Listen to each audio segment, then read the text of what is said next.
Gracias por continuar con nosotros y bueno, vamos con la historia de esta noche.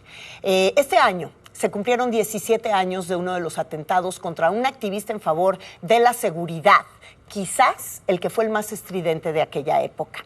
Era noviembre del 2007 y Alberto Capella, quien era presidente del Consejo Ciudadano en la ciudad de Tijuana, fue víctima de un atentado en su domicilio, en un fraccionamiento de playas de Tijuana. Casualmente, su casa estaba a escasos 200 metros de una delegación de la Policía Municipal y también estaba muy cerca del edificio de la Procuraduría General de Justicia de Baja California. Su casa fue acribillada por un comando. Capella sobrevivió milagrosamente a ese ataque que quedó como uno de los más violentos de aquel 2007. Él continuó al frente del Consejo Ciudadano en aquella entidad por cerca de 1 año y medio y en sus primeras declaraciones afirmó que sospechaba de policías como los autores de su atentado. En las investigaciones sobre aquel ataque se desprendieron 3 hipótesis básicamente. Una, que había sido un aviso del crimen organizado coludido con policías. Recordemos que Capella encabezó 2 marchas multitudinarias en la entidad para pedir seguridad y protestar en contra del crimen organizado que se extendía por Baja California. Otra hipótesis era que había sido un intento de secuestro contra el activista. Y la última, que se trataba de un autoatentado, versión que fue perdiendo fuerza con el tiempo. Para sorpresa de muchos, el 1 de diciembre de ese mismo 2007, Alberto Capella fue nombrado secretario de Seguridad Pública de Tijuana, cargo en el que estaría únicamente 1 año, el 2008, el más sangriento en la historia de Tijuana. El funcionario de seguridad terminaría abandonando la entidad, retomando funciones de seguridad. En el 2013 fue nombrado secretario de Seguridad de Morelos. Del 2018 al 2021 fue secretario de Seguridad en Quintana Roo y al día de hoy continúa su gestión como activista y conferencista en temas de seguridad y crimen organizado. Y le doy la bienvenida a la mesa de Sala de Guerra. Gracias, Alberto Capella. Un gusto, Mónica, por estar con nosotros esta noche. Encantado. 17 años ya. ¿Cómo resumirías estos 17 años de tu vida? Cuidado, vigilado. Una vez que el crimen organizado te pone en la mirilla, pareciera que no va a soltarte nunca. Bueno, pues es un volver a nacer, pues una realidad, es un tema traumático siempre. Yo lo recuerdo ese 28 de noviembre siempre, trato de estar solo ese día. Y sobre todo lo recuerdo y lo hago público porque hubo varias personalidades, don Raimundo Arnaiz y una serie de amigos muy importantes que pues estuvieron siempre en el cobijo después de esa situación, que me acompañaron después en las responsabilidades institucionales que tuve, pero finalmente es un elemento que sí cambia radicalmente tu vida, que ha sido pues el impulso, o por lo menos el compromiso providencial, como le llamo yo, en esos 10 minutos y medio que duró esa balacera, ese enfrentamiento, en donde pides una segunda oportunidad o no irte de esa manera tan lamentable y tan crítica. Y pues eso me permitió pues tener un poquito de visión un tanto distinta como funcionario público, y siempre que, tanto en Tijuana, cuando regresé del 2010 al 2013 como secretario, en Morelos y en Quintana Roo, cuando veía una víctima, pues no simplemente lo veía como un número, como lamentablemente se ve, sino como algo que yo viví. Y como ese nivel de desesperación que tuve yo por 35 minutos, en el que estando enfrente del edificio de la subprocuraduría, enfrente, a escasos 20 metros, nadie acudió al apoyo, a ayudarme como ciudadano, y tampoco la policía municipal. Entonces traté de cambiar, creo que fue una experiencia que sí multiplica tu visión de una manera muy importante y cambia tu forma de ver las cosas. Claro. Tú eres un abogado corporativo, eras un activista ciudadano, y pasar del activismo ciudadano a la gestión de la seguridad en uno de los estados más complicados, pues en ese momento, y creo que también en no es un jardín de rosas todavía, Baja California. Es una decisión que llama mucho la atención, pero más llama la atención que hayas decidido permanecer ahí después de que tu casa fue acribillada de esa manera. Pues es que lo dijiste tú muy bien hace ratito, si sabes que ya tienes la focalización de estos seres perversos del crimen, pues tienes dos opciones, o sea, el miedo te mueve o te paraliza. Yo decidí que el miedo me moviera y que pues siguiéramos de frente en esa premisa de que pues cuando estás rodeado lo único que te queda es ir de frente, ¿no? Entonces decidí seguir adelante en el caso de Tijuana, tomando las providencias adecuadas con el tema de mi familia. Y bueno, pues seguir adelante con la responsabilidad, tratando de ser un poquito disruptor desde esta visión empresarial o privada de la iniciativa privada que me construyó mi vida, y llegar como ese elemento disruptor a la función pública diciendo pues las cosas tienen que ser diferente, establecer mecanismos de medición y con mucho sentido de responsabilidad, ¿no? Baja California, Morelos, Quintana Roo, 3 estados muy complicados donde por lo menos en las últimas 2 décadas sí hemos visto un crecimiento de células del crimen organizado importante. Eso habla de que debes de tener toda la experiencia del mundo para analizar el mapa delincuencial. ¿Qué comparativo puedes hacer tú de esas 3 épocas de tus gestiones como secretario de Seguridad al fenómeno que está ocurriendo hoy en México en muchas entidades del país? Norte, centro y sur. Norte, fronteras, el terroncito de azúcar para la economía criminal de una manera muy importante. El primer gran terroncito de azúcar criminal en el país fueron las fronteras nortes de México, con grandes complejidades que transitó del narcotráfico a meterse ya con la sociedad a través de temas de secuestro o temas de extorsión. Morelos, una entidad del centro del país con grandes complejidades de carácter social, mucha movilización de orden social, con una frontera muy tremenda que es la del estado de Guerrero en el sur. Entonces esas complicaciones han generado mucho tiempo que el crimen organizado ha socializado sus actividades en la zona de Guerrero, en donde ya parte importante de la comunidad acepta a estos capos o estas actividades criminales como ya una situación de cultura o un tema de socialización. Morelos, la capital del secuestro, no solamente en México, sino en el mundo en aquel tiempo, 23 secuestros denunciados en diciembre del 2013, un mes antes de que yo llegara. Entonces ese era el reto fundamental, logramos bajarlo en un 93% con una estrategia disruptora, un cambio de visión totalmente distinta.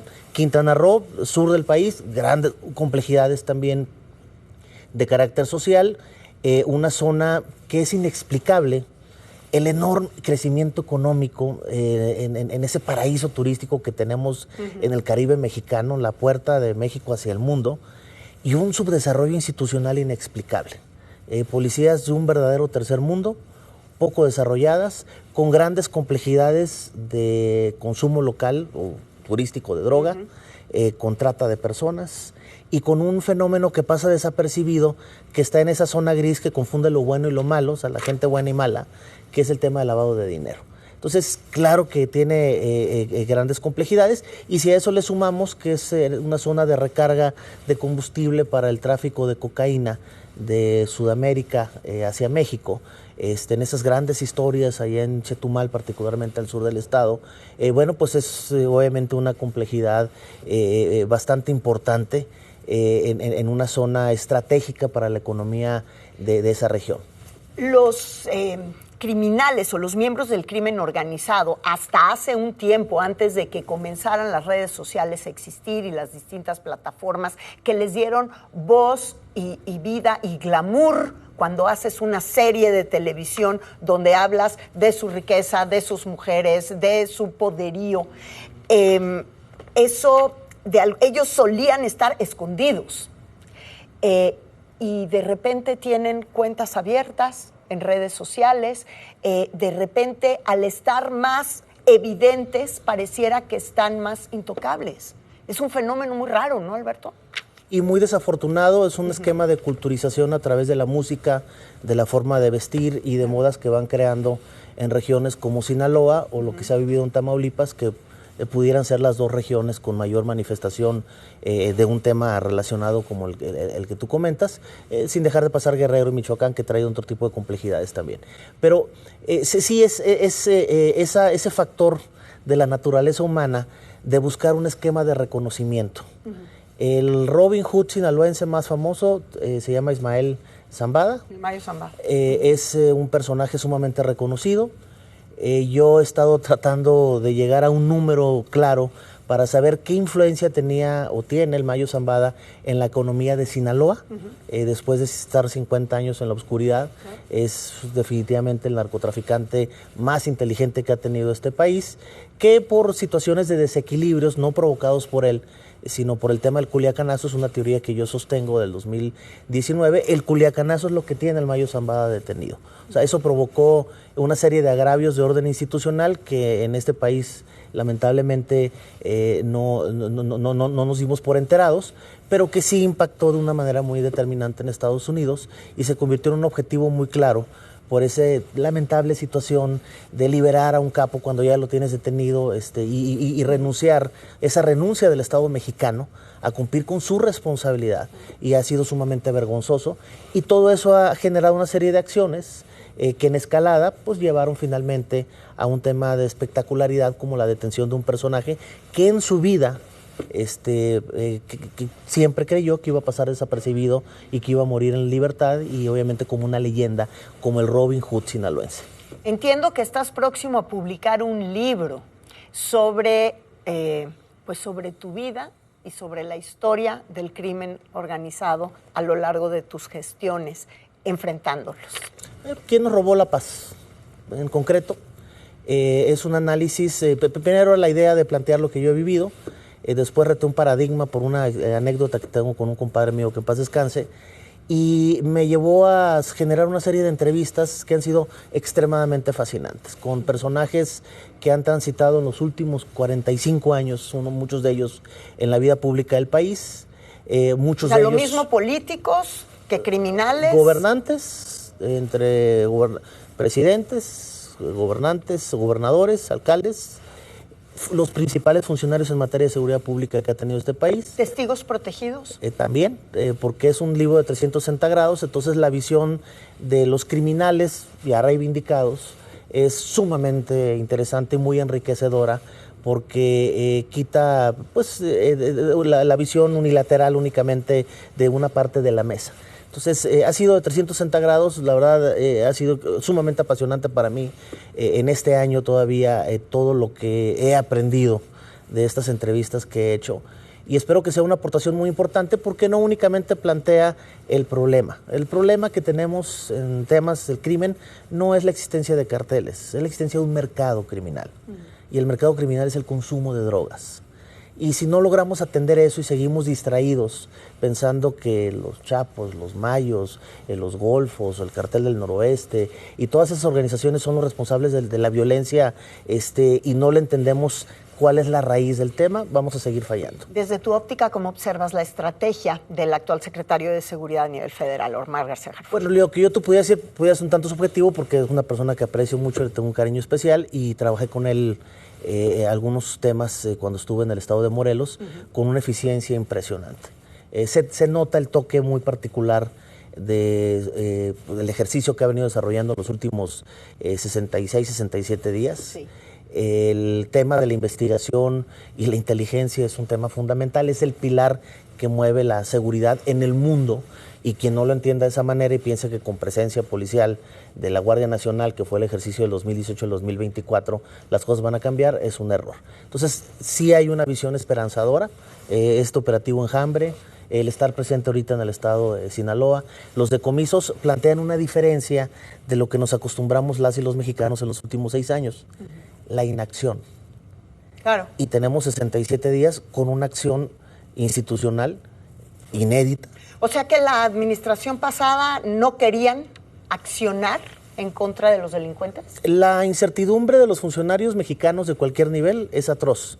Y cuando el jefe político te dice abrazos y no balazos, y te dice no te metas con ellos, ante esa historia de décadas de incertidumbre institucional, pues claro que nadie se iba a meter con ellos. Entonces, todo lo que estamos viviendo ahorita no son consecuencias de las decisiones del sexenio presente, son consecuencias de los sexenios anteriores, particularmente el último. Claro que había un tema importante de violencia, pero lo que destruimos con la desaparición de la Policía Federal, nos vamos a tardar entre 17 y 22 años a llegar a un punto más o menos similar del 2018, que no era tampoco bueno en términos institucionales. Entonces, sí es desastroso, pero sumamente esperanzador que exista alguien que le entienda el tema, que esté echado para adelante, con un antecedente obviamente personal similar al de tu servidor. O sea, yo sé lo que está sintiendo y decir, tenemos que ir de frente porque lo que está en riesgo es la integridad de nuestras familias y nos debemos a esta responsabilidad y hay que hacerla de la mejor manera. ¿Cuándo verá la luz este texto que nos diga quién nos robó la paz? Pues espero ya los próximos meses, quién nos robó la paz y cómo recuperarla, ¿no? Porque no solamente planteamos eso, sino cuál es la perspectiva de la solución. Y es un tema integral que involucra inclusive a gobiernos de otros países de una manera muy, muy importante. Espero que pues a mediados del año... 2025. Bueno, debe ser, forzosamente. Alberto Capella, muchísimas gracias a ti, por habernos acompañado esta noche y aceptar esta entrevista. Muchas gracias. Muchas gracias. Vámonos a un corte comercial, regresamos con más, estamos en Sala de Guerra.